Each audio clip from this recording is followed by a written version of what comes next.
60대에 맞이한 첫날 밤 얘기를 한다는 건 누군가에겐 웃음거리일지도 모르겠지만 저에게 있어선 가장 진심인 밤이었습니다. 너무 늦게 깨달았어요. 사랑이란 것이 마음뿐만 아니라 손끝과 다리로도 느낄 수 있다는 것을요. 저로선 쉽진 않지만 제 얘기를 들려드릴게요. 저는 올해 68, 심연주라고 합니다. 38년 동안 중학교 국어교사로 살아오면서 참 많은 아이들을 가르쳤습니다. 그런데 정년퇴직을 하고 나니 세상이 참 달라 보이더군요. 교단에 서 있을 때는 누군가에게 필요한 사람이었는데 이제는 그저 조용히 사라져 주기를 바라는 존재가 된 것 같았어요. 아들 내외와 함께 사는 집에서 저는 점점 구석으로 밀려났습니다. 며느리 지영이는 말은 안 해도 표정으로 다 말해요. 내 책들, 내 물건들이 거슬린다는 듯이 말이죠. 어머니, 이 책들 좀 정리해 주세요. 거실이 도서관 같아요. 평생 책과 함께 했는데 이제는 그마저도 치워야 한다니. 내 삶의 흔적들이 하나둘 사라지는 기분이었습니다. 밥상에서도 눈치를 봐요. 국물 소리 내지 않고 반찬 많이 집지 않고 말도 적게 하고 점점 내 존재가 희미해져가는 느낌이었죠. 교실에선 목소리 높여 시를 읽어주던 제가 이제는 숨소리마저 죄스러워졌어요. 텔레비전 소리도 줄이고 전화 통화도 방문 닫고 했습니다. 어느 날은 며느리가 어머니, 오늘은 신경 쓰실 거 없어요. 저희끼리 먹을게요라고 말하더군요. 그 말이 가슴에 꽂혔습니다. 내가 이 집에서 그저 짐이구나 싶었어요. 좋아하던 독서마저 손에 잡히지 않았습니다. 책장 속 소설책들은 먼지만 쌓여갔죠. 창밖을 보며 시간을 죽이는 날들이 이어졌습니다. 이렇게 살다 조용히 사라지는 게 가족을 위한 길인가 하는 생각까지 들었어요. 그러던 어느 날 아들 민수가 지역 복지관 소식지를 가져왔습니다. 어머니, 여기 문예반도 있네요. 한번 가보시는 건 어때요? 처음엔 거절했어요. 또 다른 곳에서 눈치 볼 생각에 두려웠거든요. 하지만 집에 있는 것보다는 나을 것 같아 용기를 냈습니다. 첫 수업날 떨리는 마음으로 복지관 문을 열었어요. 생각보다 사람들은 친절했습니다. 모두 제 또래, 심지어 더 나이 드신 분들도 계셨죠. 1시간 수업이 끝나고 발걸음이 가벼워졌어요. 오랜만에 느껴보는 소속감이었습니다. 교실을 나서는데 복도에서 책장을 정리하는 남자와 부딪혔어요. 책들이 바닥에 흩어졌죠.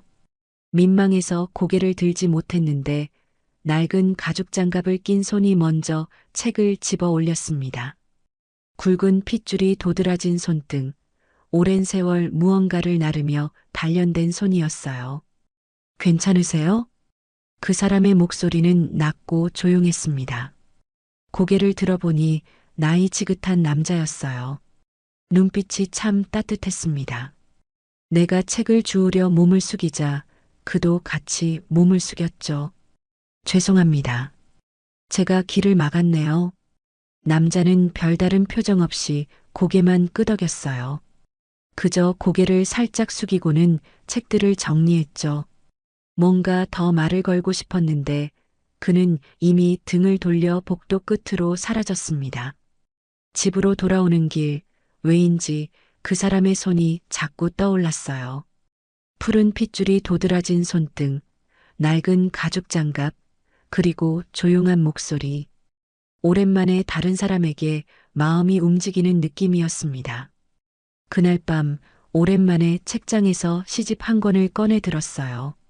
먼지를 털고 첫 페이지를 넘기는데 그 남자의 모습이 자꾸 떠올랐습니다. 내일도 그 사람을 볼 수 있을까? 다음 주 수업이 기다려졌어요. 이런 감정을 느낀 게 얼마만인지 제 나이에 이런 설렘이 다시 찾아올 줄은 몰랐습니다. 일주일 후 다시 복지관 문예반에 갔습니다. 이번엔 발걸음이 한결 가벼웠어요. 신기하게도 그 남자를 다시 볼지도 모른다는 생각에 아침부터 설레었거든요. 집을 나서며 거울을 한 번 더 보고 오랜만에 립스틱도 발랐습니다. 내 모습이 우습기도 했어요. 이 나이에 무슨 단장이람. 수업 시간 시를 낭독하면서도 자꾸 교실 밖을 힐끔거렸죠. 그 남자가 지나가지 않을까 하는 마음에.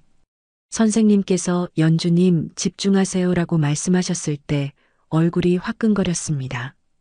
마치 학창 시절로 돌아간 듯 했어요. 수업이 끝나고 복도를 나서는데 그 남자가 책장을 정리하고 있었습니다. 여전히 낡은 가죽 장갑을 끼고 있더군요. 이번엔 용기를 내어 먼저 말을 걸었어요. 안녕하세요. 지난번에 부딪혀서 죄송했어요. 남자는 고개를 들었습니다. 깊게 파인 주름 사이로 맑은 눈빛이 느껴졌어요. 아, 그때 그분이시군요. 괜찮습니다. 목소리가 참 차분했습니다. 무슨 말을 더 해야 할지 몰라 서 있는데 그가 책장에서 먼지를 닦으며 말했어요. 책 냄새 참 좋지요. 그 말에 마음이 확 열렸습니다. 저도 모르게 웃음이 나왔어요. 네, 저도 그 냄새를 참 좋아해요. 38년 동안 국어교사였거든요. 남자의 표정이 밝아졌습니다. 아, 선생님이셨군요. 저는 배도철이라고 합니다. 우체국에서 일했어요. 우체국이라 그의 손을 다시 보게 됐습니다. 굵은 핏줄과 단단한 손마디, 이제 이해가 되더군요. 무거운 우편물 가방을 메쓸 그 손이 심연주라고 합니다. 정년 퇴직하고 이제 막 이곳에 나오기 시작했어요. 도철 씨는 천천히 책장을 닦으며 말했습니다. 저도 퇴직한 지 7년 됐습니다.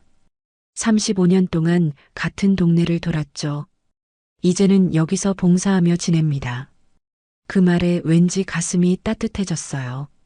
35년이란 세월을 한 직업에 바친 사람. 그것도 타인을 위해 걷고 또 걸었을 사람. 무언가 신뢰감이 느껴졌습니다. 혹시 커피 한 잔 어떠세요? 제 입에서 나온 말에 저도 놀랐어요. 이런 말을 언제 해봤나 싶었죠.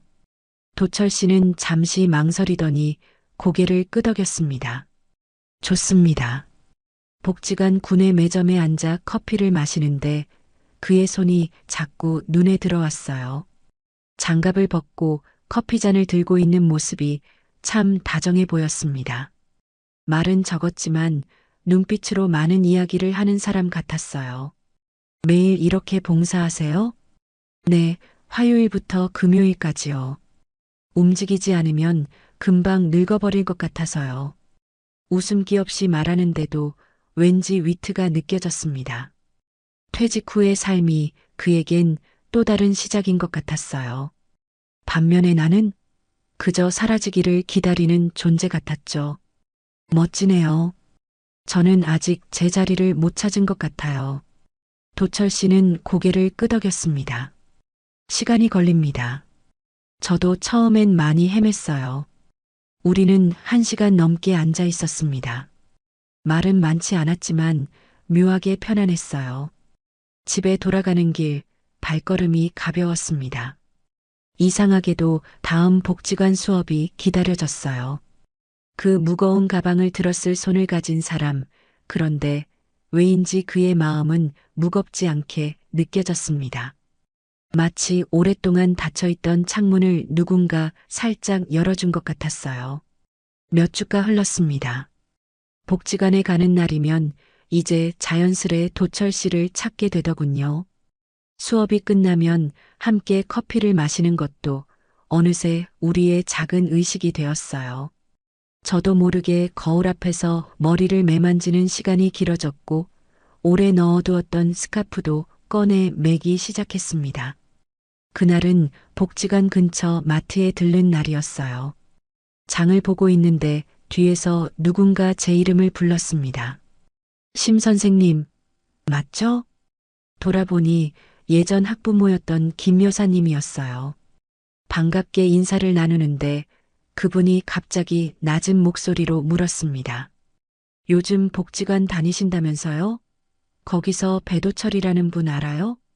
순간 가슴이 덜컥 내려앉았어요. 어떻게 알았지? 누가 봤나? 이런 생각이 머릿속을 스쳤죠. 조금 알아요. 왜 그러세요? 김 여사는 주변을 살피더니 더 목소리를 낮췄습니다. 그 사람, 예전에 사고 낸 사람이래요. 우리 동네 사람들 다 알아요. 김 여사의 말에 귀가 솔깃해졌습니다. 도철 씨는 항상 차분하고 조용한 분이었는데 무슨 사고였을까? 어떤 사고요? 그 사람 우체부로 일할 때 무슨 중요한 등기를 꼭 배달해야 한다고 폭설에 나갔다가 큰 사고 났었대요. 노인네가 편지 하나 배달하려고 폭설에 넘어져서 큰일 날 뻔했다던데. 김 여사의 목소리가 점점 작아졌다가 다시 커졌어요. 그때 부인이 돌아가셨다던가. 우체국에서도 문제됐었다는 얘기도 있고. 아무튼 그 일 이후로 사람이 많이 변했다더라고요.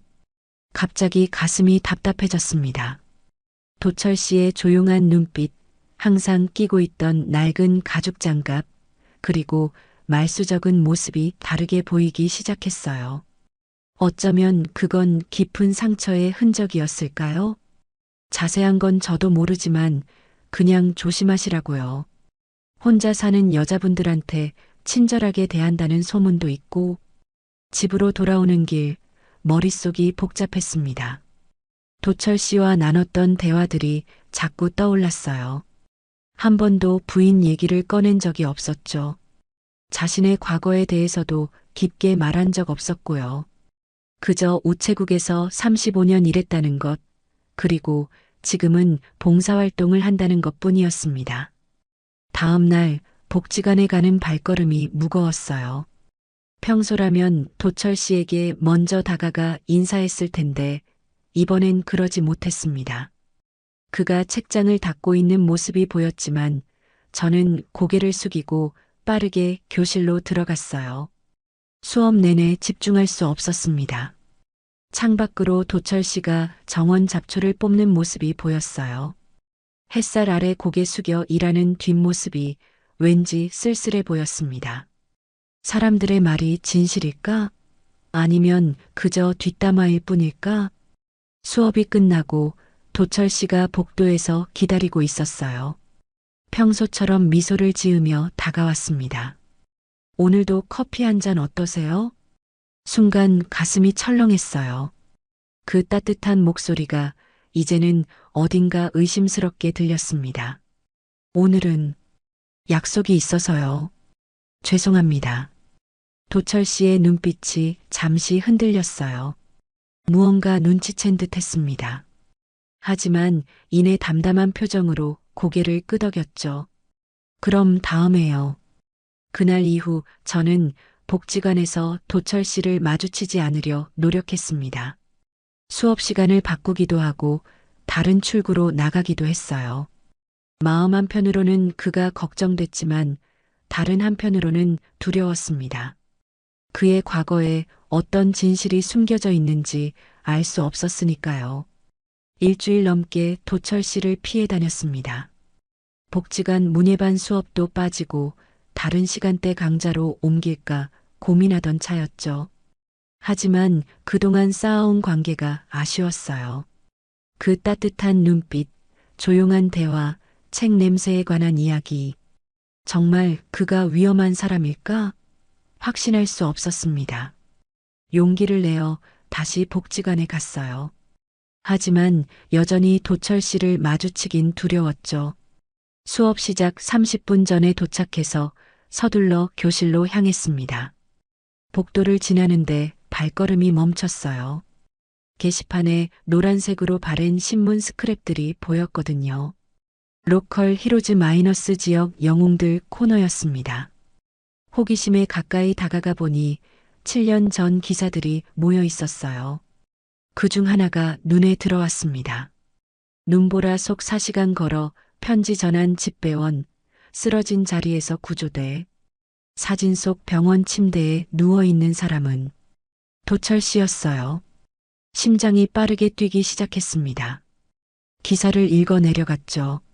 지난 1월 5일 기록적인 폭설 속에서 배도철 집배원 65은 호스피스 병동에 있는 환자에게 전달될 딸의 편지를 배달하기 위해 4시간을 걸었다. 차량 진입이 불가능한 산골 마을까지 도보로 이동하던 중 넘어져 다리를 다쳤으나 끝내 편지를 전달했다. 배 씨는 말기 환자가 딸의 마지막 편지를 받지 못할까 걱정됐다고 말했다. 손이 떨렸습니다. 옆에 붙은 다른 기사도 읽었어요. 당시 가족과의 저녁 약속 놓치고 부인 뇌출혈로 사망. 자책 속 봉사 이어가. 배도철 집배원이 임무 수행 중 쓰러진 그날 밤 그의 부인 최정숙 씨 63는 남편을 기다리다 갑작스러운 뇌출혈로 쓰러졌다. 병원으로 이송됐으나 결국 사망했다. 배 씨는 아내가 걱정하지 않게 일찍 퇴근하겠다고 약속했는데 라며 말을 잇지 못했다. 우체국에서는 그의 헌신적인 업무 자세를 칭찬했으나 배 씨는 스스로를 책망하며 정년 후 봉사활동을 통해 속죄하는 삶을 살겠다고 밝혔다. 눈물이 흘렀습니다. 이제야 이해가 됐어요. 도철 씨의 슬픈 눈빛, 항상 끼고 있던 낡은 가죽 장갑, 말수 적은 모습, 그건 죄책감과 슬픔의 무게였던 거죠. 그때 뒤에서 누군가 다가오는 기척이 느껴졌어요. 돌아보니 도철 씨였습니다. 그의 손에는 먼지떨이가 들려 있었어요. 눈이 마주쳤고 그는 제가 무엇을 보고 있었는지 알아챘나 봅니다. 잠시 굳어있더니 고개를 돌렸어요.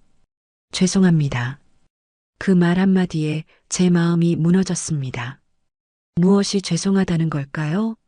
자신의 과거? 아니면 그 과거가 알려진 거? 아니에요, 도철 씨. 제가... 그는 먼지떨이로 게시판을 정리하며 말했습니다. 오래된 이야기예요. 이런 걸 붙여두다니. 불편하셨겠네요. 손을 뻗어 그의 팔을 잡았어요. 아니에요. 오해했어요. 사람들 말만 듣고. 도철 씨는 쓸쓸하게 미소 지었습니다. 괜찮습니다. 다들 그럴 수 있죠. 갑자기 그 모든 시간이 아까웠어요. 도철 씨를 피하며 보낸 시간들, 의심했던 순간들. 그는 책임감이라는 이름으로 살아온 사람이었는데 제가 그를 오해했던 거죠. 도철 씨, 커피 한 잔 어떠세요? 처음으로 제가 그에게 했던 말을 다시 건넸습니다. 잠시 망설이던 그가 고개를 끄덕였어요. 그날 먼지 쌓인 오래된 신문 스크랩을 통해 진실을 보았습니다. 그리고 깨달았어요. 때로는 가장 아픈 상처가 가장 깊은 책임감에서 비롯된다는 것을. 그날 이후로 도철 씨와 저는 다시 가까워졌습니다. 아니, 이전보다 더 깊은 이해 속에서 만나게 됐다고 해야 할까요? 그의 이야기를 알게 된 후 그 조용한 모습 속에 담긴 아픔이 느껴졌어요. 가끔 멍하니 창밖을 바라볼 때 그 눈빛 속에 담긴 그리움도 이해할 수 있었죠. 매일 밤 침대에 누워 그의 손을 떠올렸습니다. 35년 동안 비와 눈, 햇빛 아래 편지를 나르던 손. 마지막 순간까지 책임을 다했던 손. 그 손에 씌워진 낡은 가죽 장갑은 마치 그의 지난 시간을 품고 있는 것 같았어요. 문득 생각이 떠올랐습니다. 오래전 배웠던 뜨개질 잊고 있었지만 마음만 먹으면 다시 할 수 있을 것 같았어요. 밤늦게 서랍을 뒤져 실과 바늘을 찾아냈습니다. 아들이 중학생이었을 때 떠줬던 목도리 이후로 처음이었죠. 어머니, 뭐 하세요? 이 시간에. 부엌에서 물을 마시러 나온 지영이가 물었어요. 거실 불을 켜고 뜨개질하고 있는 저를 보고 놀란 눈치였습니다. 아, 손장갑 하나 뜨려고. 갑자기요? 누구 줄 거예요? 망설이다 말했습니다. 복지관에서 알게 된 분이야. 도움을 많이 받았어. 지영이는 잠시 멈칫하더니 물었어요. 남자분이세요? 고개를 끄덕였습니다. 놀랍게도 지영이는 웃으며 말했어요. 어머, 어머니도 참. 도와드릴까요? 그 말에 가슴이 따뜻해졌습니다. 오랜만에 며느리와 웃으며 대화했어요. 지영이는 유튜브에서 최신 뜨개질 패턴도 찾아주었죠. 일주일 내내 틈틈이 장갑을 떴습니다. 한 코 한 코 뜰 때마다 도철 씨의 손을 생각했어요. 추운 날 꽁꽁 얼었을 손, 무거운 가방을 들어 굳은 살이 박힌 손. 드디어 장갑이 완성됐습니다. 짙은 남색의 손목 부분은 조금 두껍게 떠서 따뜻하게 만들었어요. 가죽 장갑처럼 오래가진 못하겠지만 내 마음은 담아냈다고 생각했습니다. 다음 날 평소보다 일찍 복지관에 도착했어요. 도철 씨는 항상 그랬듯 책장을 정리하고 있었습니다. 낡은 가죽 장갑을 낀 손으로 책들의 먼지를 닦고 있었죠. 도철 씨, 그가 돌아보았습니다. 눈이 마주치자 가슴이 뛰었어요. 점점 더 그런 느낌이 강해졌습니다. 이거 받아주세요. 조심스레 포장한 장갑을 내밀었어요.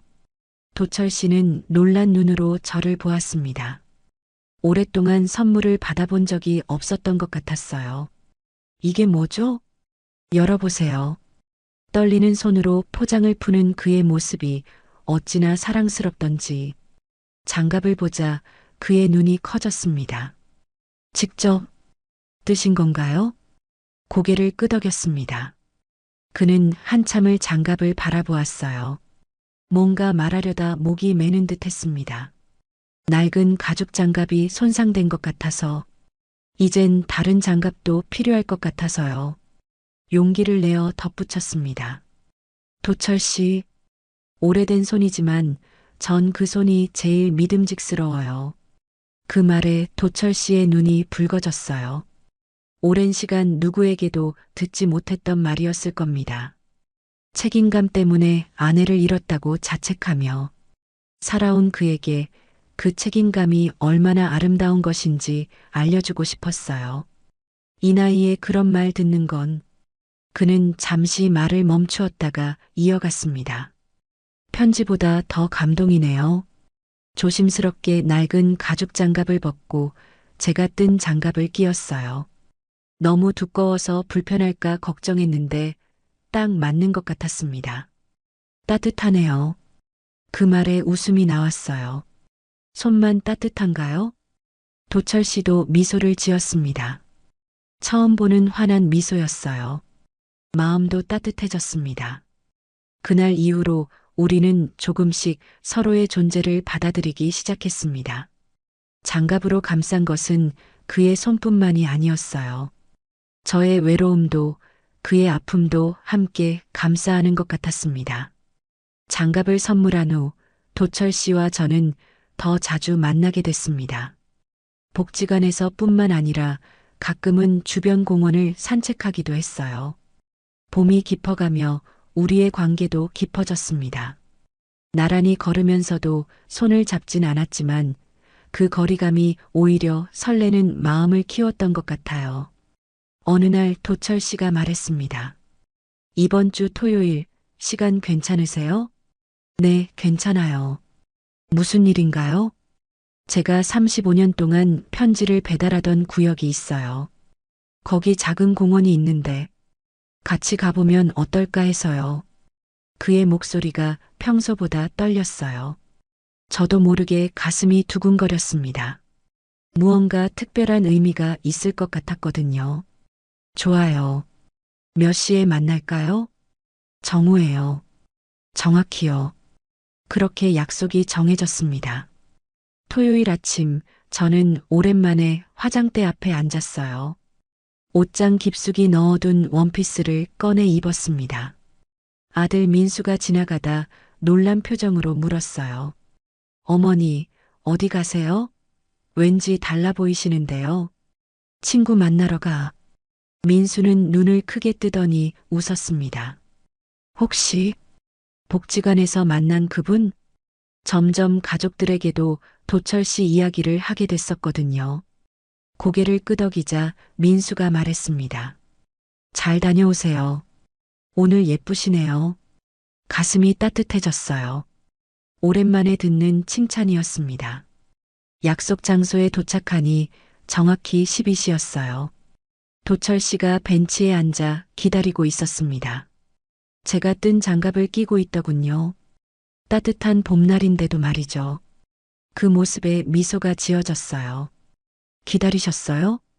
아니요, 정시에 도착했어요. 항상 그랬으니까요. 그는 고개를 들어 제 모습을 바라보았습니다. 눈빛이 달랐어요. 평소의 조용함 속에 뭔가 결연한 의지가 느껴졌습니다. 이 공원은 제가 마지막으로 편지를 배달했던 곳이에요. 35년의 마지막 임무가 끝난 자리죠. 천천히 걸으며 도철 씨는 이야기를 이어갔습니다. 젊은 시절부터 걸었던 길, 만났던 사람들, 전했던 편지들. 그의 삶이 제게 펼쳐지는 느낌이었어요. 벚꽃 나무 아래 벤치에 앉았습니다. 도철 씨가 주머니에서 작은 상자를 꺼냈어요. 순간 심장이 멈추는 것 같았습니다. 심연주 씨, 그가 제 이름을 부르는 소리가 떨렸어요. 그의 손도 떨렸습니다. 편지는 정확히 도착해야 의미가 있어요. 하루라도 늦으면 그 가치가 달라지니까요. 제 마음도 지금 전하려고요. 상자를 열자 작은 반지가 보였습니다. 소박하지만 진심이 담긴 듯한 반지였어요. 늦었지만 제 마음을 전하고 싶습니다. 함께 해주시겠어요? 목이 메었습니다. 72세의 남자가 68세의 제게 건네는 사랑의 고백.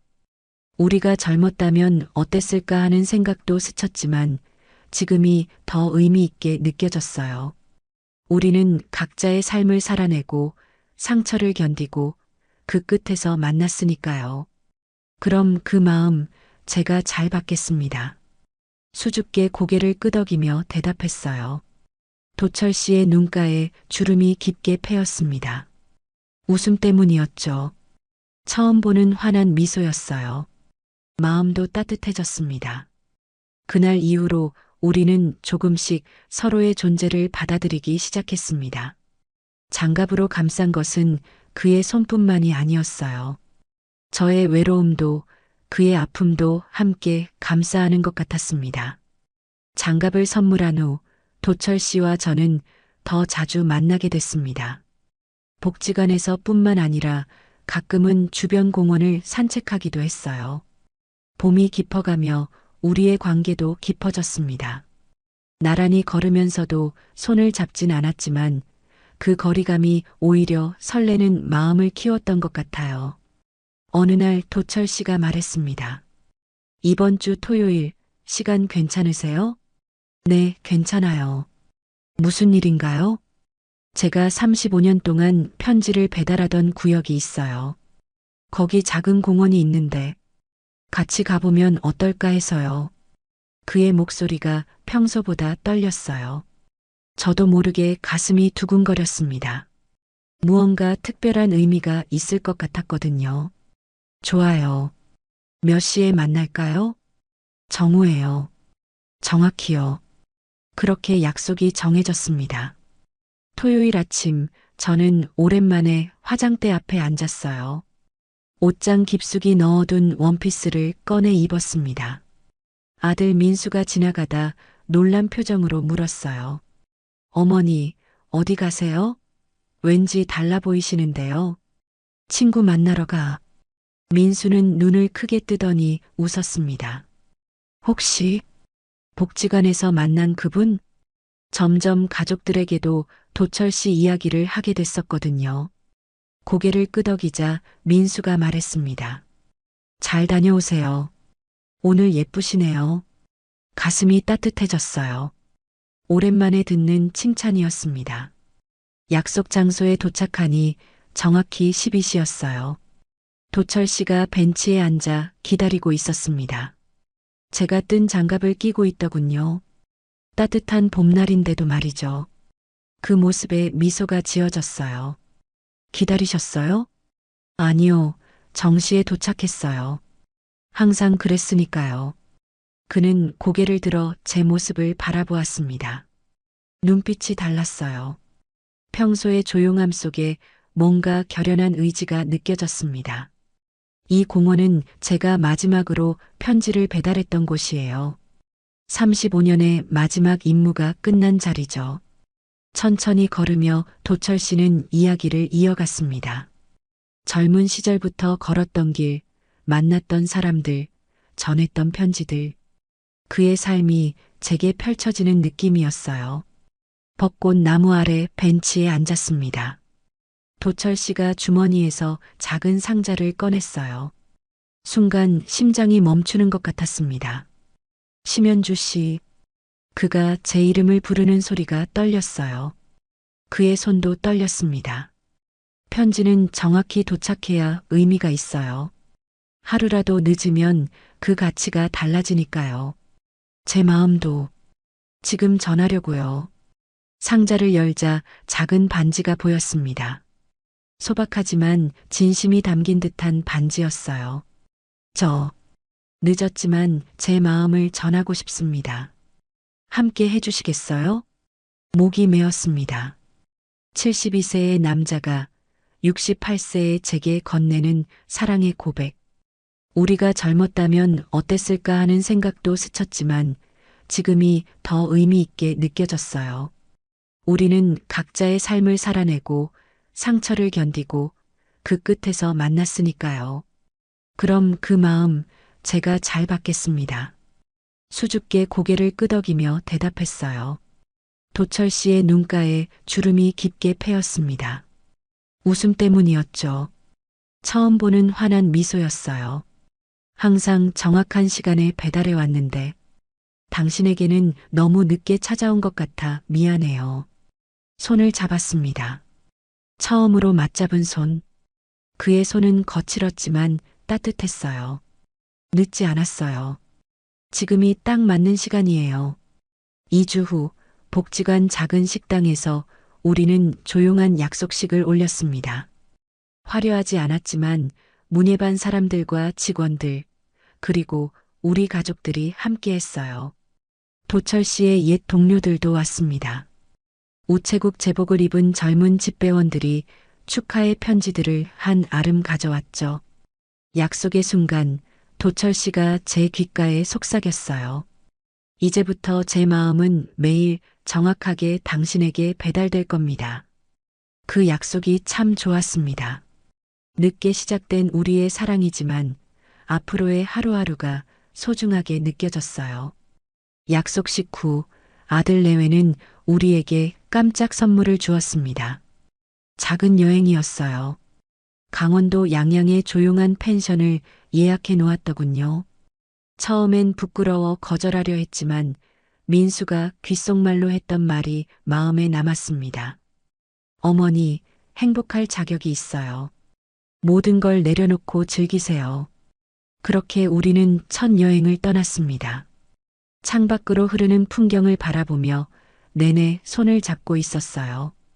오랜 세월을 혼자 살아온 우리 둘, 이제 서로의 온기를 나누는 게 낯설면서도 편안했습니다. 펜션에 도착했을 때는 이미 해가 지고 있었어요. 바다가 보이는 작은 방이었습니다. 짐을 풀면서 문득 이 순간이 현실인지 꿈인지 분간이 안 됐어요. 68세의 나이에 새로운 사랑, 새로운 시작. 거울 속 내 모습은 분명 늙었지만 마음은 어느 때보다 젊어진 것 같았습니다. 식사하러 가볼까요? 도철 씨의 목소리에 고개를 돌렸어요. 그도 긴장한 듯 했습니다. 손에 땀이 배어 있었거든요. 함께 저녁을 먹고 바닷가를 거닐었어요. 파도 소리를 들으며 별을 보는데 문득 도철 씨가 말했습니다. 지금이 제 인생에서 가장 행복한 순간인 것 같아요. 그 말에 가슴이 뭉클했습니다. 나도 같은 마음이었으니까요. 방으로 돌아왔을 때 우리 앞에 놓인 이불 하나가 새삼 커 보였어요.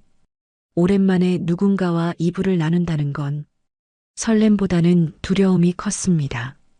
어색하게 욕실에서 나와 침대 한쪽에 앉았어요. 도철 씨는 창가에 서서 밤바다를 보고 있었습니다.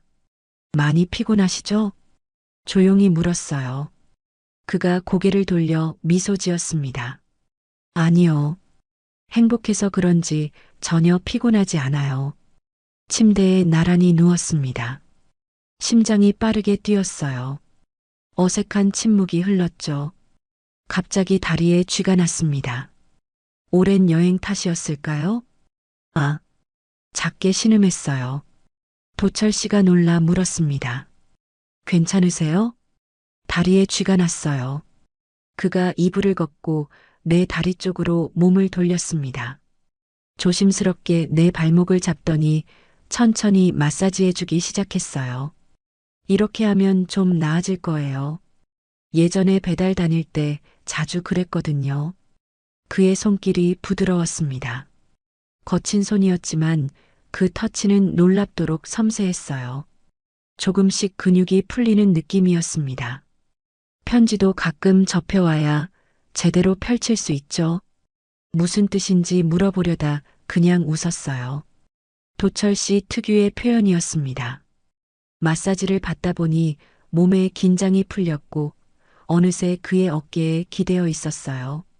나도 모르게 다리가 풀렸어요. 이게 사랑이겠죠? 솔직한 마음을 고백했습니다. 도철 씨의 눈이 촉촉해졌어요. 그가 내 손을 잡고 가슴에 가져다 댔습니다. 저도 처음이에요. 이런 감정은. 평생 걸어 다니던 사람인데 당신 앞에서는 자꾸 멈추게 돼요. 우리는 그렇게 서로의 체온을 느끼며 밤을 보냈습니다. 섣부른 욕심도 갑작스러운 열정도 없었어요. 그저 서로의 호흡을 느끼고 심장 소리를 들으며 잠들었습니다. 하지만 그 순간이 내게는 어떤 화려한 밤보다 아름다웠어요. 그날 밤 내 다리는 풀렸고 마음은 단단해졌습니다. 젊은 날의 사랑과는 다른 깊고 성숙한 사랑이었어요. 다음 날 아침 창문으로 들어오는 햇살 속에서 도철 씨의 얼굴을 바라보았습니다. 주름진 얼굴이었지만 내게는 세상에서 가장 아름다웠어요. 이 늦은 사랑이 우리에게 주어진 가장 커다란 선물이라는 생각이 들었습니다. 함께한 지 2년이 되던 가을, 도철 씨의 건강이 갑자기 나빠졌습니다. 평소 잘 걷던 사람이 갑자기 다리에 힘이 빠지고 숨이 가빠진다고 했어요. 병원에 갔더니 심장에 문제가 있다고 했습니다. 35년 동안 무거운 배달 가방을 메고 걸었던 세월이 그의 몸에 남긴 흔적이었을까요? 별거 아니에요. 금방 나을 거예요. 병원 침대에 누워서도 도철 씨는 저를 걱정시키지 않으려 애썼습니다. 하지만 의사 선생님은 당분간 입원 치료가 필요하다고 했어요. 저는 병원 근처 작은 원룸을 얻어 매일 그의 곁을 지켰습니다. 연주 씨, 집에 가서 쉬세요. 저 괜찮아요. 매일 같은 말을 했지만 저는 고개를 저었어요. 평생 혼자 살다가 만난 사랑, 이제 와서 혼자 둘 수 없었습니다. 아침이면 그의 머리를 빗겨주고 점심엔 병원 음식 대신 집에서 준비한 반찬을 가져갔어요. 밤이면 그의 손을 잡고 시를 읽어주었습니다. 오늘은 김남조 시인의 겨울 바다를 읽어드릴게요. 제가 교사로 있을 때 즐겨 가르치던 시였어요. 시를 읽는 내내 도철 씨는 눈을 감고 귀 기울였습니다. 때로는 미소 짓기도 하고 때로는 슬픈 표정을 짓기도 했죠.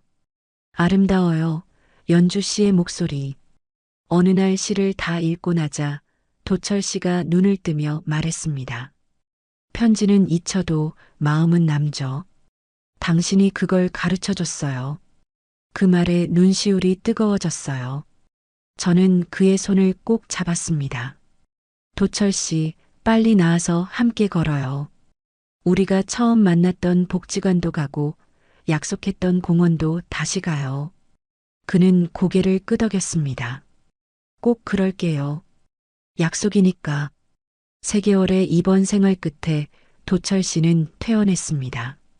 걸음이 예전보다 느려졌지만 그래도 당당했어요. 퇴원 첫날 도철 씨는 공원에 가고 싶다고 했습니다. 그가 반지를 건넸던 그 공원이요. 천천히 거닐다 벤치에 앉았습니다. 가을이 깊어가는 공원은 노란 은행잎으로 물들어 있었어요. 도철 씨는 제 손을 꼭 잡았습니다. 연주 씨, 병원에 있는 동안 많이 생각했어요. 내가 무슨 자격으로 이런 사랑을 받나? 너무 과분하다고요. 목소리가 떨렸습니다. 저는 그의 손을 더 단단히 잡았어요. 도철 씨, 사랑의 자격이 어디 있나요? 우리는 서로 필요했고 서로를 채워주고 있어요. 그는 미소 지었습니다. 그 미소가 얼마나 사랑스러웠는지 모릅니다. 연주 씨를 만난 건 제 인생 최고의 배달이었어요. 35년 걸었던 길보다 더 의미 있는 여정이었죠. 우리는 그렇게 공원 벤치에 오래 앉아 있었습니다. 해가 질 때까지요. 손을 맞잡고 간간히 대화를 나누며 때로는 그냥 침묵 속에서 서로의 존재를 느끼며요. 그날 이후로 도철 씨의 건강은 천천히 회복되었습니다. 우리는 이제 매일 아침 짧은 산책을 하고 점심엔 함께 요리를 하고 저녁엔 시를 읽는 시간을 가져요. 작은 일상이지만 내게는 가장 소중한 시간입니다. 60대에 맞이한 첫날 밤 그 사람의 손이 내 다리를 풀고 내 삶의 방향을 바꿔 놓았습니다. 그리고 지금도 여전히 그의 손길은 내 마음을 따뜻하게 데우고 있어요. 편지는 배달되면 내용을 읽고 잊혀지기 마련이지만 마음은 그렇지 않더군요. 그 마음은 계속해서 자라나고 깊어지고 단단해집니다. 오늘도 우리는 서로에게 마음을 배달하며 살아갑니다. 아침 인사 한마디, 따뜻한 눈빛, 손 한번 잡아주는 것. 그 모든 것이 우리가 서로에게 보내는 작은 편지입니다. 늦게 시작한 사랑이지만 이제 우리에겐 영원한 배달부와 수신인이라는 관계가 생겼습니다. 도철 씨의 표현을 빌리자면 우리의 마음은 오늘도 정시에 정확하게 서로에게 배달되고 있습니다. 제 이름은 김혜경입니다. 올해 62, 30년간 다니던 여행사에서 마케팅 부장으로 정년 퇴직했습니다. 퇴직식 날이었죠. 회사에선 조촐한 환송회가 있었고 동료들은 꽃다발과 케이크로 저를 배웅해줬어요. 그런데 집에 돌아오니 너무 조용했습니다. 핸드폰을 꺼내 가족 단톡방을 열었죠. 아무런 메시지도 없었어요. 조카 지민이도 오빠도 제 퇴직 소식에 아무런 반응이 없었습니다. 뭐, 그럴 수도 있겠죠. 다들 바쁜 일상이 있으니까요. 부엌 찬장을 열어보니 라면 한 봉지가 눈에 띄었어요. 평소라면 그냥 잠들었겠지만 오늘만큼은 뭔가 허전해서 끓여 먹기로 했습니다. 부엌에 서서 물이 끓기를 기다리는데 문득 지난 30년이 스쳐 지나갔어요. 대학 졸업 후 바로 들어간 회사, 그리고 29에 생긴 아이. 그때 저는 혼자였어요. 아이 아빠는 제가 임신 사실을 알리자마자 사라졌고 부모님은 이미 돌아가신 상태였죠. 갓 입사한 회사에선 미혼모라는 것이 알려지면 버티기 힘들었을 거예요. 결국 울면서 오빠를 찾아갔고 오빠 내외는 마침 아이를 원하던 터라 지민이를 자신들의 호적에 올리기로 했습니다.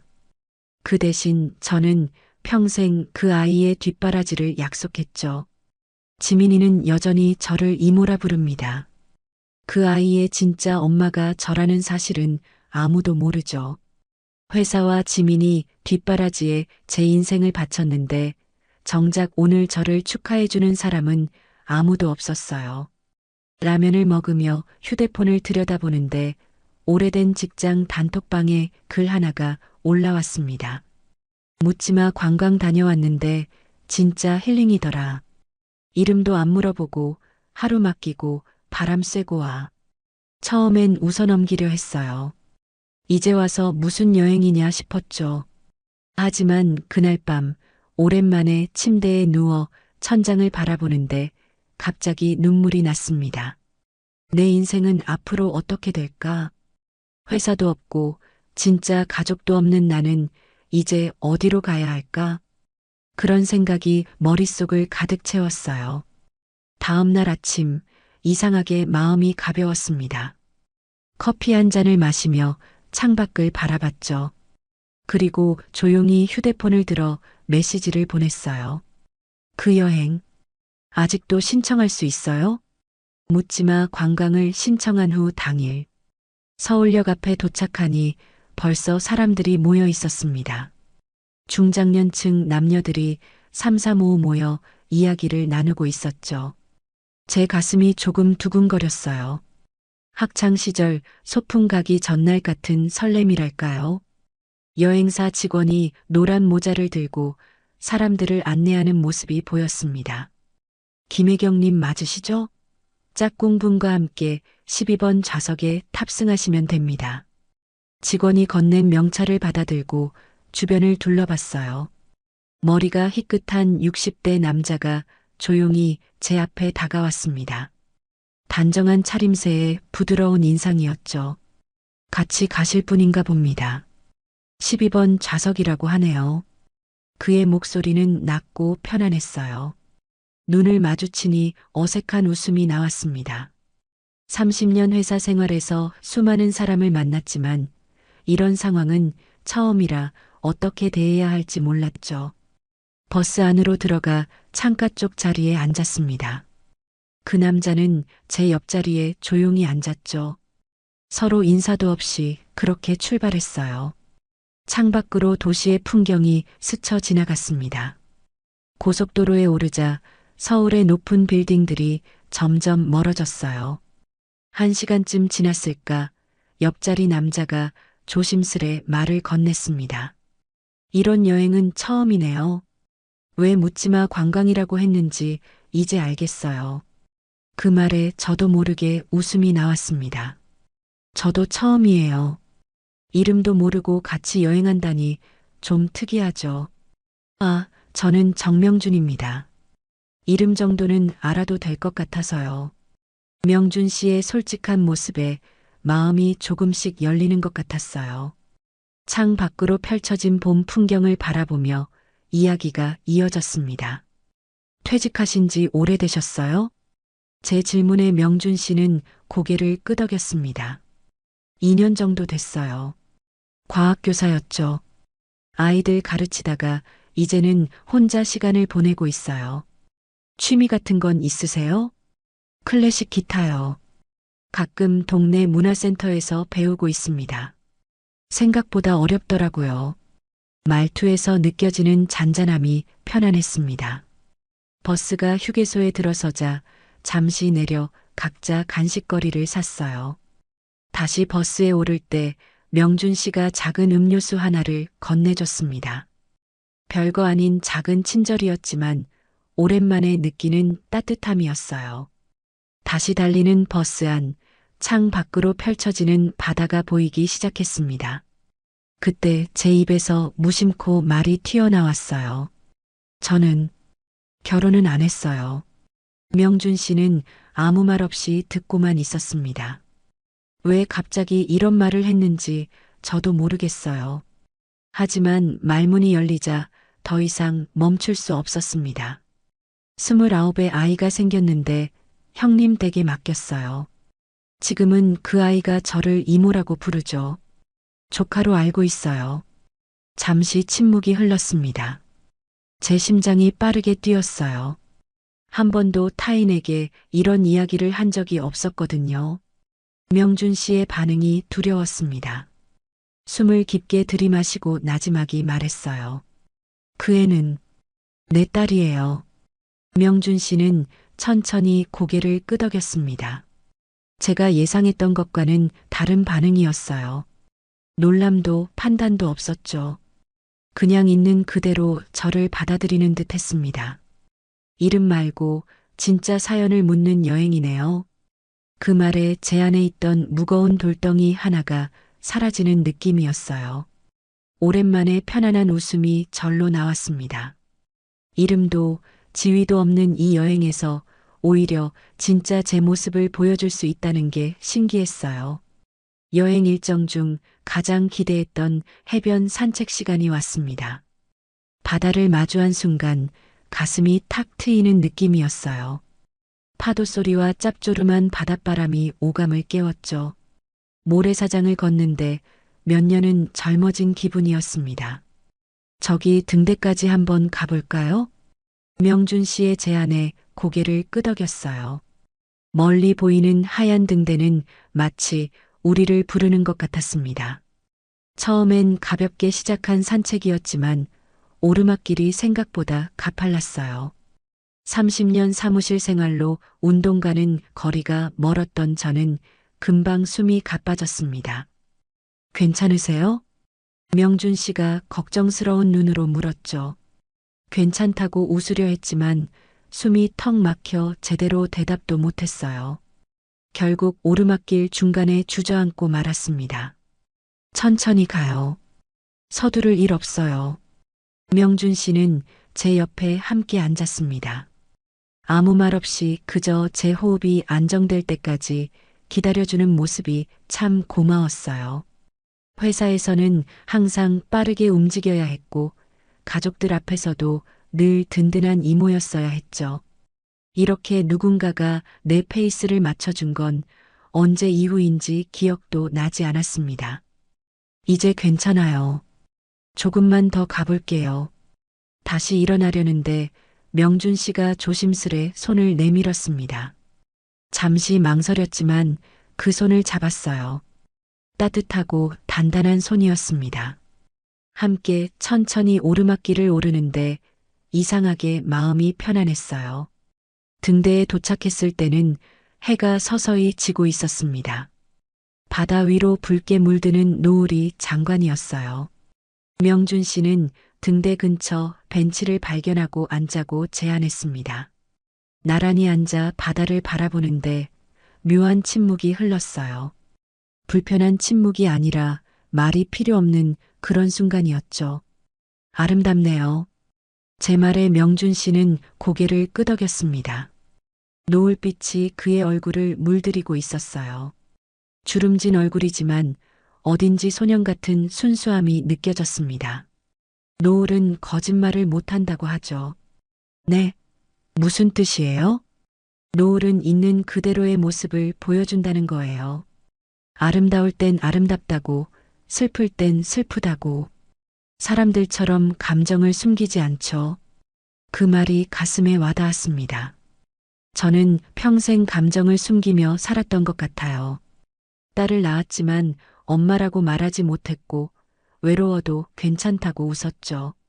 하지만 지금 이 순간만큼은 거짓말하고 싶지 않았습니다. 같이 이런 거 볼 사람이 있다는 게 행복이네요. 제 진심 어린 고백에 명준 씨는 잠시 저를 바라봤어요. 그리고 조용히 제 손을 잡았습니다. 놀랍게도 거부감이 전혀 없었어요. 오히려 따뜻함이 온몸으로 퍼져나갔습니다. 그 순간 깨달았어요. 제가 지금 여자로서 숨을 쉬고 있다는 걸. 오랫동안 잊고 있던 감정이 물밀듯이 밀려왔습니다. 서로의 온기를 느끼며 바다를 바라보는 이 순간이 너무 소중하게 느껴졌어요. 저녁 바람이 조금씩 차가워지고 노을은 더욱 짙어졌습니다. 하지만 우리는 서두르지 않았어요. 세상의 모든 시간이 멈춘 것 같았거든요. 명준 씨의 손 안에서 제 손이 작게 떨렸습니다. 떨리는 건 추위 때문만은 아니었어요. 오랜만에 느끼는 설렘, 그리고 두려움이 동시에 찾아왔거든요. 하지만 이상하게도 두려움보다는 안정감이 더 컸습니다. 마치 오랫동안 찾아 헤매던 무언가를 드디어 발견한 것 같은 느낌이었어요. 저녁 식사 후 일행들은 펜션 옆 작은 노래방으로 향했습니다. 왁자지껄한 분위기 속에 제 마음은 어딘가 다른 곳에 가 있었어요. 창밖으로 보이는 어두운 바다가 자꾸만 시선을 끌었죠. 명준 씨도 같은 마음이었는지 조용히 제게 말을 건넸습니다. 바깥 공기 좀 쐬실래요? 고개를 끄덕이자 우리는 아무도 모르게 노래방을 빠져나왔어요. 밤바다로 향하는 길은 어두웠지만 별빛이 우리를 비추고 있었습니다. 파도 소리만 들리는 해변에 도착하니 낮과는 또 다른 분위기였어요. 어둠 속에서 바다는 더 깊고 신비롭게 느껴졌습니다. 모래사장에 앉아 밤하늘을 올려다봤어요. 도시에선 볼 수 없었던 수많은 별들이 반짝이고 있었죠. 명준 씨도 제 옆에 조용히 앉았습니다. 우리 사이에는 말없는 이해가 흐르는 것 같았어요. 이렇게 별 많은 하늘은 오랜만에 봐요. 제 말에 명준 씨는 미소를 지었습니다. 그의 얼굴은 달빛 아래 더 부드럽게 보였어요. 우리 어릴 땐 이런 별 많은 하늘이 당연했었죠. 언제부턴가 하늘을 올려다볼 시간도 없이 살았던 것 같아요. 그 말에 깊은 공감이 느껴졌습니다. 저도 언제부터인가 바쁘다는 핑계로 하늘도, 바다도, 별도 제대로 보지 못했거든요. 인생의 소중한 순간들을 놓치며 살아온 것 같아 조금 슬펐습니다. 잠시 침묵이 흐르고 명준 씨가 조심스럽게 입을 열었어요. 내가 누굴 좋아하게 될 줄은 몰랐어요. 이 나이에 그냥 이렇게 끝내기엔 아쉬워요. 그 말이 제 가슴에 파문을 일으켰습니다. 심장이 빠르게 뛰기 시작했어요. 명준 씨의 고백이 너무 갑작스러웠지만 이상하게도 당황스럽지 않았습니다.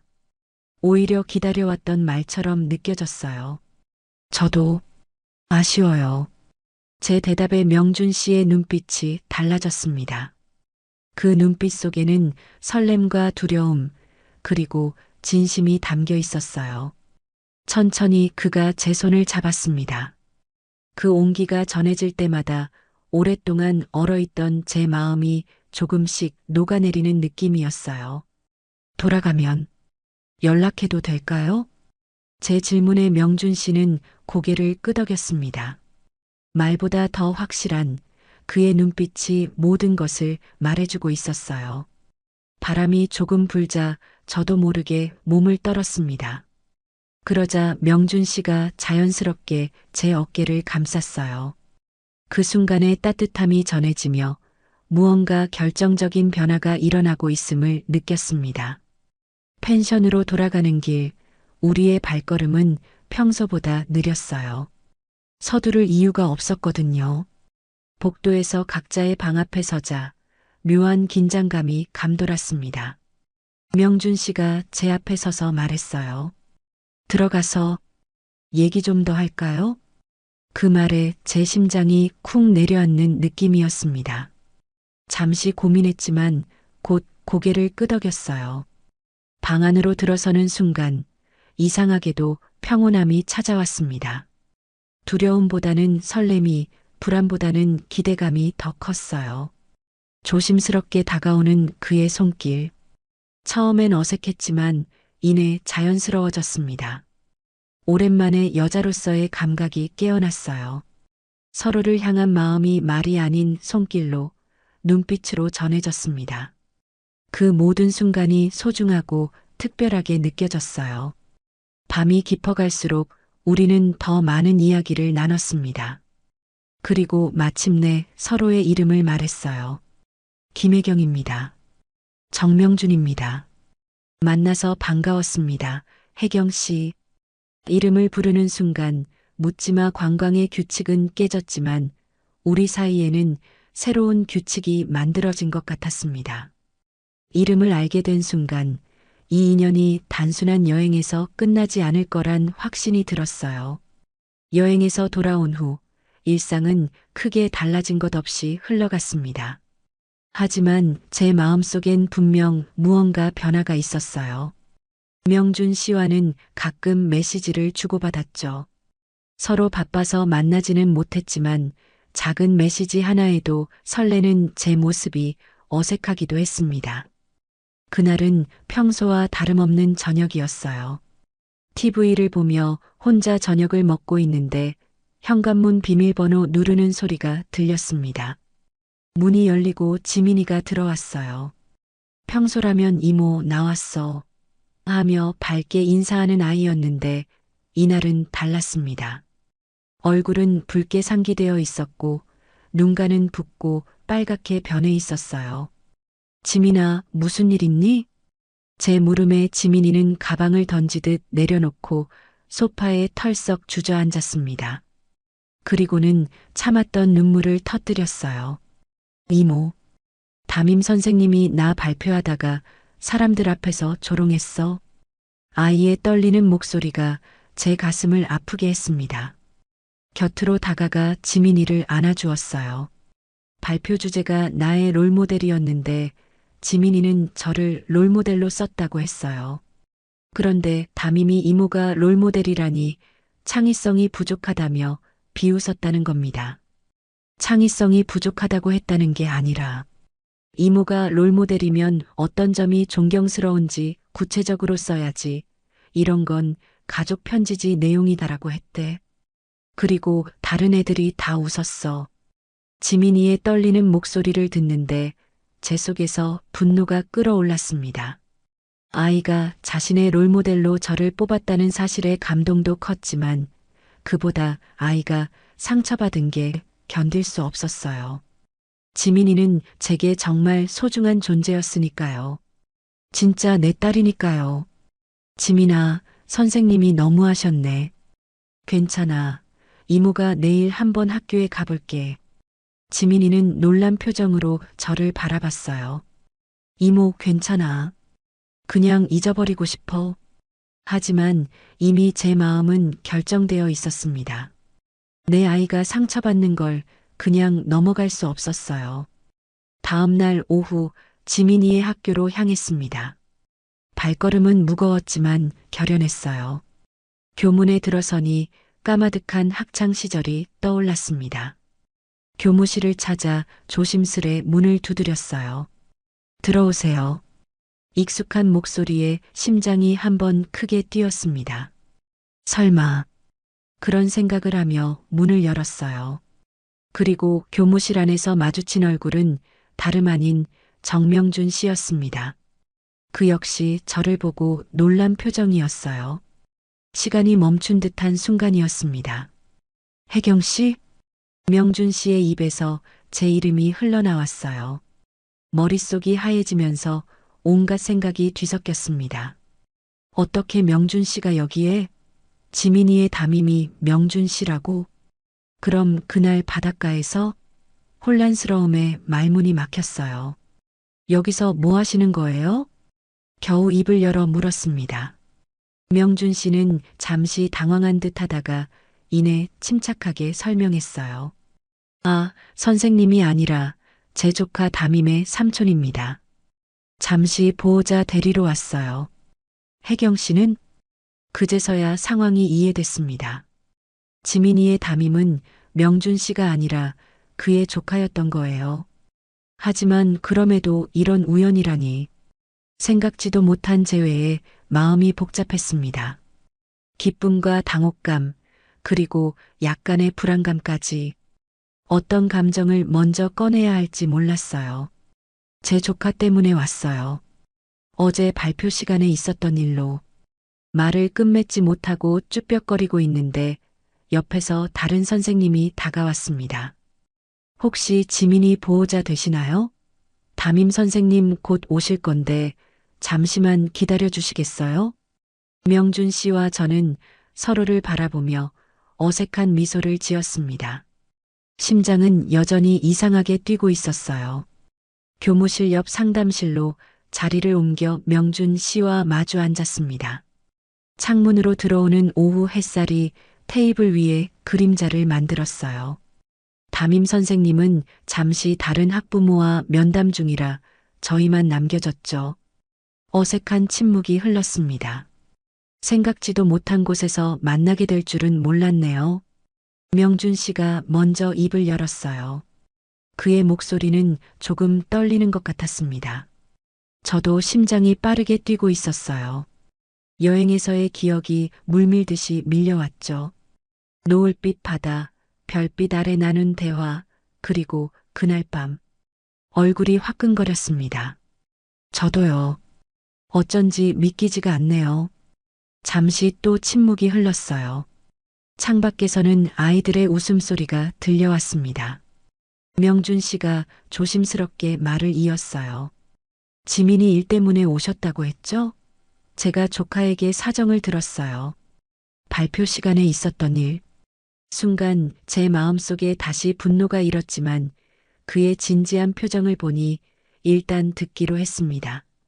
지민이 발표 주제가 오해를 불러온 것 같아요. 나의 롤모델이라는 주제에서 대부분 아이들은 유명인이나 역사적 인물을 선택하는데 지민이는 이모님을 선택했죠.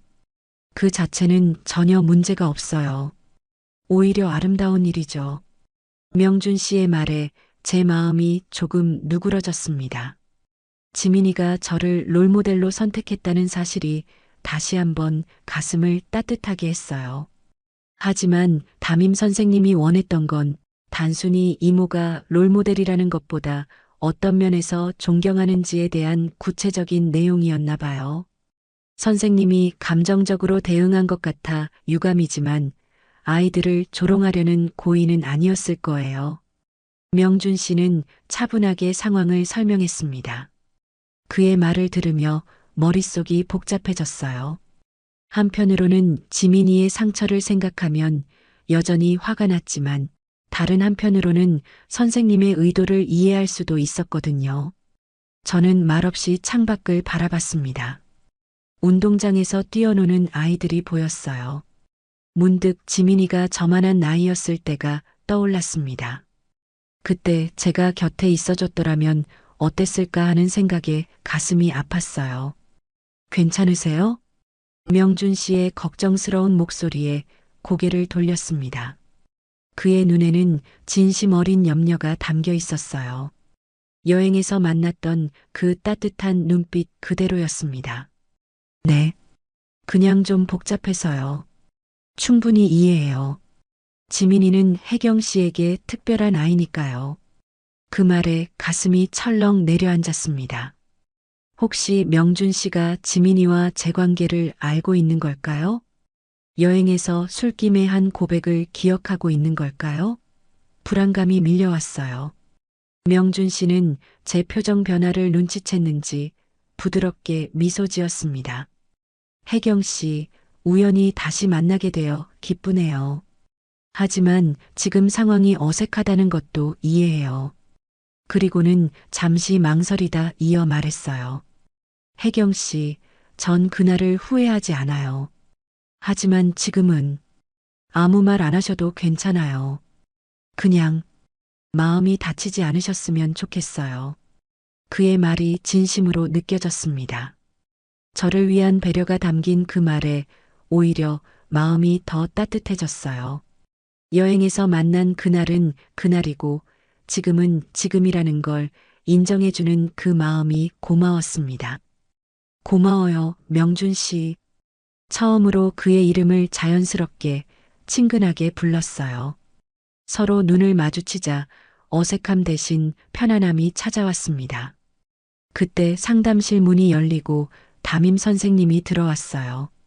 하지만 제 마음속에는 이미 명준 씨의 따뜻한 말이 자리 잡고 있었습니다. 학교에서 명준 씨와 헤어진 후 며칠이 흘렀습니다. 담임 선생님과는 대화를 나눴고 지민이 문제도 원만하게 해결됐어요. 선생님은 진심 어린 사과를 했고 지민이도 다시 웃음을 찾았습니다. 하지만 제 마음속은 여전히 잔잔한 파동이 이어지고 있었어요. 명준 씨의 모습이 자꾸 떠올랐거든요. 그날 아침 평소와 같이 출근 준비를 하고 있었습니다. 이제는 정년퇴직 후 주 3일 노인복지센터에서 봉사활동을 하고 있었어요.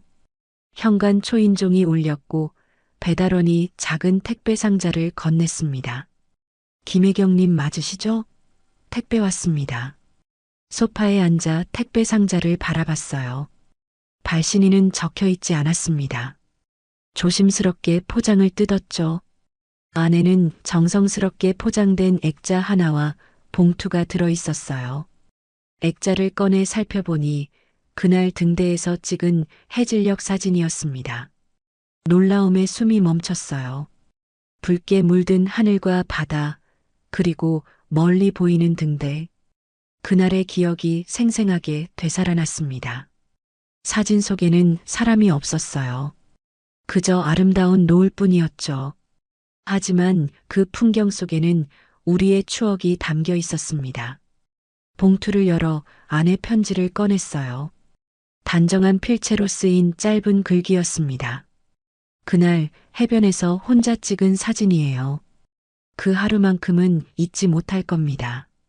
당신의 사연을 들을 수 있어서 제가 더 감사했어요.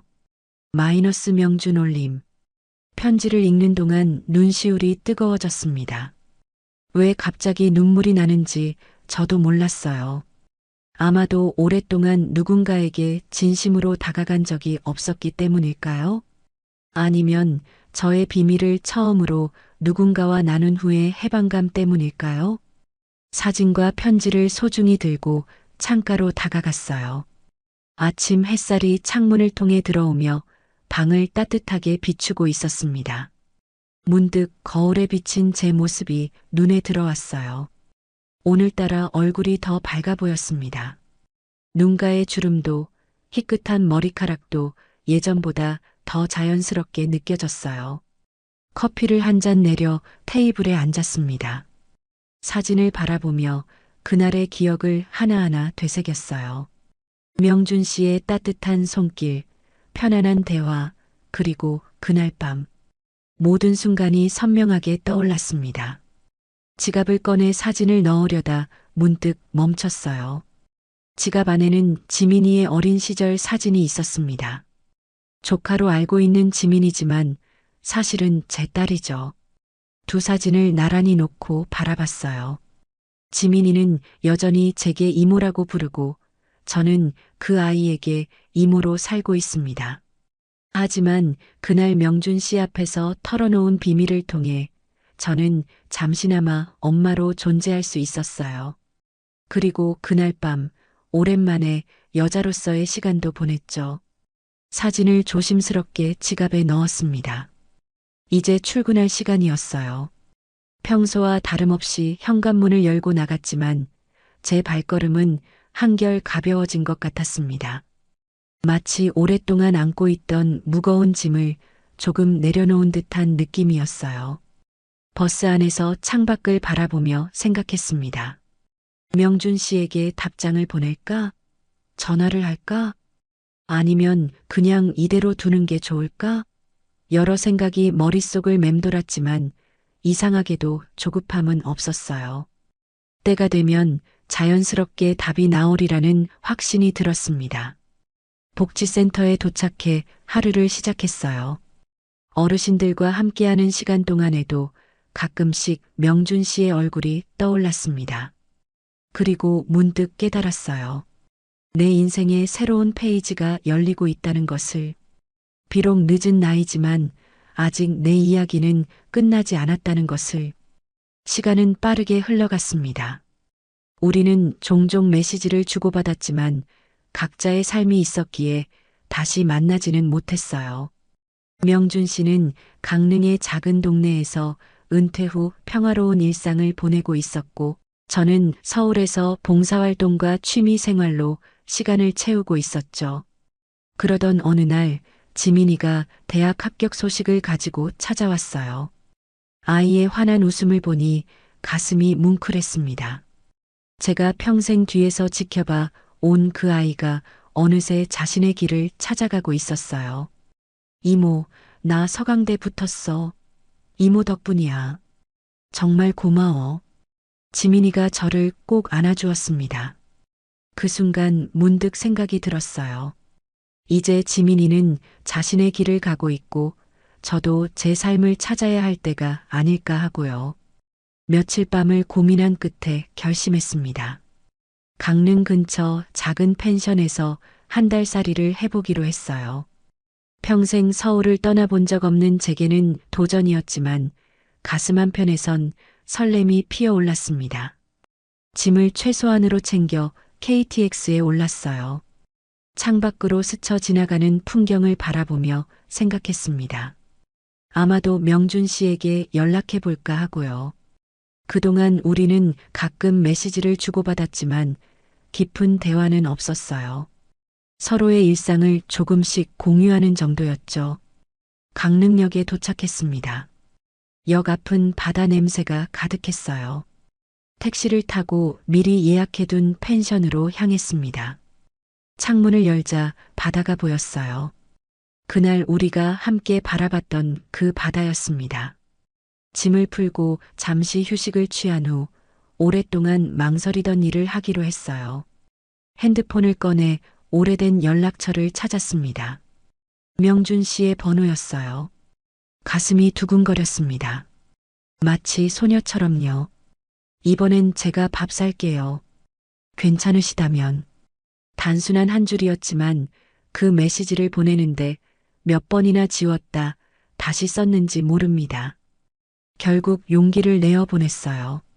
화면을 바라보며 초조하게 기다렸습니다. 혹시 번호가 바뀌었을지도 모른다는 불안감, 이미 잊어버렸을지도 모른다는 두려움이 엄습했어요. 그리고 몇 분 후 짧은 답장이 왔습니다. 당신 이름 김혜경. 한 번 더 부를 수 있다면 참 좋겠네요. 그 짧은 메시지에 제 눈시울이 뜨거워졌어요. 명준 씨는 제 이름을 기억하고 있었습니다. 그날 우리가 서로의 이름을 말했던 그 순간을요. 펜션 테라스에 나가 바다를 바라봤습니다. 해가 조금씩 기울고 있었어요. 곧 노을이 질 시간이었죠. 그날처럼요. 따뜻한 바람이 제 얼굴을 어루만졌습니다. 문득 깨달았어요. 제가 참 오랫동안 김혜경이 아닌 다른 누군가로 살아왔다는 것을. 지민이 이모로, 김 부장으로, 누군가의 역할로만 존재했던 것을요. 하지만 그날 묻지마 관광에서 낯선 사람에게 제 마음을 열었을 때 저는 다시 김혜경이 될 수 있었습니다. 스마트폰으로 카메라를 켜 바다를 향해 사진을 한 장 찍었어요. 그리고 명준 씨에게 그 사진과 함께 메시지를 보냈습니다. 내일 이 바다 앞 카페에서 만날까요? 노을 질 때쯤. 답장은 바로 왔어요. 그때 노을이 거짓말을 못한다고 했었죠. 내일 뵙겠습니다. 혜경 씨. 휴대폰을 내려놓고 깊은 숨을 들이마셨습니다. 가슴이 따뜻해지는 느낌이었어요. 내일 저는 다시 한번 제 이름으로 누군가를 만나게 될 것입니다. 묻지마 관광에서 시작된 인연이 이제는 진짜 제 모습으로, 제 이름으로 이어지게 될 거예요. 바다를 바라보며 생각했습니다. 늦은 나이에 찾아온 새로운 시작. 모든 것이 새롭고 낯설지만 이상하게도 두렵지 않았어요. 오히려 설렘이 가득했습니다. 내일이 기다려졌어요.